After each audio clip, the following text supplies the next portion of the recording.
നടന്നുപോകാൻ ചലനശേഷിയുള്ള കാലുകളില്ലെങ്കിലും ഉംറ കർമ്മം ചെയ്യണമെന്ന ജീവിതാഭിലാഷം പൂർത്തീകരിച്ചിരിക്കുകയാണ് ഖത്തർ സ്വദേശിയായ 14-കാരൻ. കൈകൊണ്ടാണ് ഈ ബാലൻ തീർത്ഥാടനത്തിന്റെ ദൂരം അത്രയും പിന്നിട്ടത്. ഖത്തറിലുള്ള ഗാനിം അൽ മുഫ്താഹ് എന്ന 14-കാരൻ ഇന്ന് സാമൂഹിക മാധ്യമങ്ങളിലെ താരമാണ്. അരക്കു താഴെയുള്ള ഭാഗം ചെറുപ്പം മുതൽ തന്നെ ഈ യുവാവിനില്ല. വൈകല്യങ്ങളെ അതിജീവിച്ച് കഴിഞ്ഞ ദിവസം മക്കയിലെത്തി നിർവഹിച്ച ഉംറ മറ്റു തീർത്ഥാടകർക്കിടയിലും ഇപ്പോൾ സോഷ്യൽ മീഡിയയിലും ചർച്ചയാണ്. വികലാംഗർക്ക് ഉംറ നിർവഹിക്കാൻ ഇലക്ട്രോണിക് വീൽചെയർ സൌകര്യമുണ്ടെങ്കിലും വിശുദ്ധ കർമ്മം മുഴുവനായും സ്വന്തം കൈകൾ ഉപയോഗിച്ച് നടന്നു പൂർത്തിയാക്കി ഈ യുവാവ്.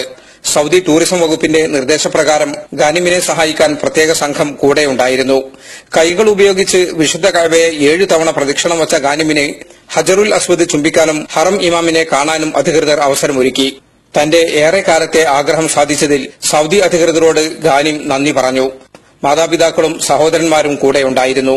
സാമൂഹിക മാധ്യമങ്ങളിൽ സജീവമായ ഗാനിം അൽ മുഫ്താഹ് താൻ അനുഭവിച്ച കഷ്ടപ്പാടുകളെക്കുറിച്ചും പിന്നിട്ട വിജയപാതകളെക്കുറിച്ചും പൊതുജനങ്ങളുമായി നിരന്തരം സംവദിക്കാറുണ്ട്. ഗാനിമിന്റെ ഇൻസ്റ്റഗ്രാം അക്കൌണ്ടിൽ മാത്രം 10 ലക്ഷത്തോളം ഫോളോവേഴ്സ് ഉണ്ട്. മറ്റുള്ളവരെ പോലെ തന്നെ പഠനവും കളികളുമെല്ലാം മുന്നോട്ട് കൊണ്ടുപോകുന്നു. ഭിന്നശേഷിയുള്ളവർക്കുള്ള നിരവധി കായിക മത്സരങ്ങളിൽ പങ്കെടുത്തു. വികലാംഗരായ കുട്ടികളെ സഹായിക്കാൻ ഗാനിമിന്റെ പേരിൽ ഒരു അസോസിയേഷൻ രൂപീകരിച്ച് പ്രവർത്തിക്കുന്നുണ്ട് കുടുംബം. എല്ലാ നല്ല സ്വപ്നങ്ങളും അധ്വാനത്തിലൂടെ നേടിയെടുക്കാൻ സാധിക്കുമെന്ന് ഗാനിം അൽ മുഫ്താഹ് ഓർമ്മിപ്പിക്കുന്നു. Jaleel Kanamakalam, Asianet News, Jeddah. Gulf News സമർപ്പിക്കുന്നത് Jeddah National Hospital, Makarona Street, Jeddah. Taj helps keep you fit.